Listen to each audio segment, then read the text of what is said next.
नमस्कार दोस्तों। अगर आप म्यूचुअल फंड में निवेश कर रहे हैं या इसके बारे में जानने की कोशिश कर रहे हैं, तो आपने XIRR शब्द जरूर सुना होगा। लेकिन क्या आप जानते हैं कि XIRR का मतलब क्या है और यह क्यों महत्वपूर्ण है? आज हम इस विषय पर विस्तार से चर्चा करेंगे ताकि आप म्यूचुअल फंड के निवेश पर बेहतर समझ बना सकें और सही निर्णय ले सकें। मेरा नाम है वैभव और आप देख रहे हो टेकनेट इंडिया यूट्यूब चैनल। XIRR का पूरा नाम है extended internal rate of return.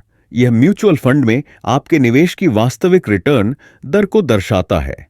अक्सर जब हम म्यूचुअल फंड में SIP या अन्य असामान्य तरीके से निवेश करते हैं, तो अलग अलग समय पर अलग अलग रकम निवेश की जाती है।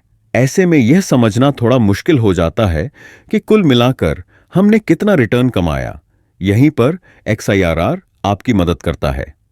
अब सवाल यह है कि XIRR काम कैसे करता है। मान लीजिए कि आपने म्यूचुअल फंड में हर महीने 10,000 रुपए का निवेश किया। आपके सभी निवेश अलग अलग तारीखों पर किए गए होंगे। इसके बाद आपने कुछ समय के बाद अपने फंड को रिडीम कर लिया।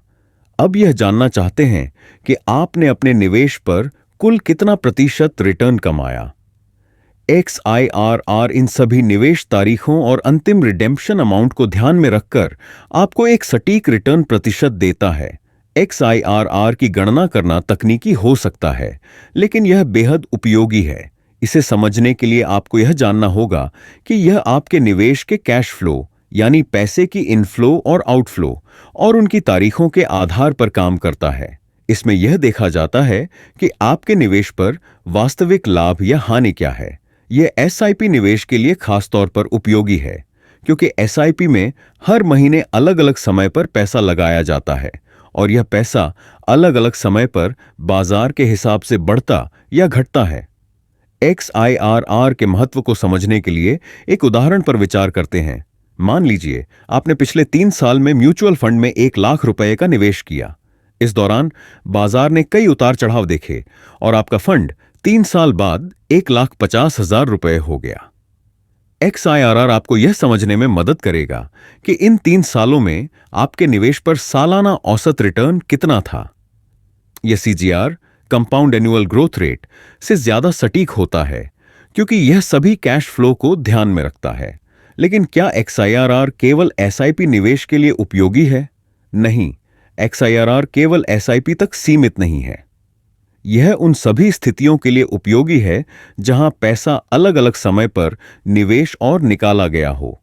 यदि आपने लमसम निवेश किया है और एक ही बार में पैसा निकालते हैं, तो XIRR और CGR का परिणाम समान हो सकता है। लेकिन जैसे ही निवेश और निकासी के समय में बदलाव होता है, XIRR आपके निवेश का सही चित्रण करने में मदद करता है। XIRR क्यों जरूरी है? क्योंकि यह आपको यह समझने में मदद करता है कि आपके द्वारा लगाए गए हर एक रुपए ने समय के साथ कितना प्रदर्शन किया। जब आप अलग अलग म्यूचुअल फंड्स की तुलना कर रहे होते हैं, तो XIRR की मदद से आप यह पता लगा सकते हैं कि कौन सा फंड आपके निवेश पर सबसे अच्छा रिटर्न दे रहा है। यह आपको एक स्पष्ट और सटीक तस्वीर प्रदान करता है, जो सिर्फ कुल रिटर्न देखने से नहीं मिलती। दोस्तों, म्यूचुअल फंड में निवेश करते समय यह बेहद जरूरी है कि आप XIRR जैसे महत्वपूर्ण मापदंडों को समझें। इससे न केवल आप अपने निवेश का सही मूल्यांकन कर पाएंगे, बल्कि भविष्य में बेहतर निर्णय भी ले सकेंगे। अगर आप म्यूचुअल फंड में निवेश कर रहे हैं और अपने रिटर्न का सही अंदाजा लगाना चाहते हैं, तो XIRR को समझना और इसका इस्तेमाल करना बेहद जरूरी है। यह निवेश की सलाह नहीं है। शेयर बाजार में निवेश जोखिमों के अधीन है। निवेश करने से पहले किसी एडवाइजर की सलाह जरूर लें।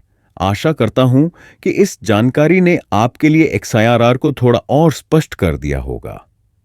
अगर आपके मन में अब भी कोई सवाल हो, तो अपने वित्तीय सलाहकार से संपर्क करें या इस विषय पर और गहराई से अध्ययन करें। म्यूचुअल फंड में समझदारी से निवेश करें, धैर्य रखें और अपने वित्तीय लक्ष्यों को प्राप्त करें। धन्यवाद।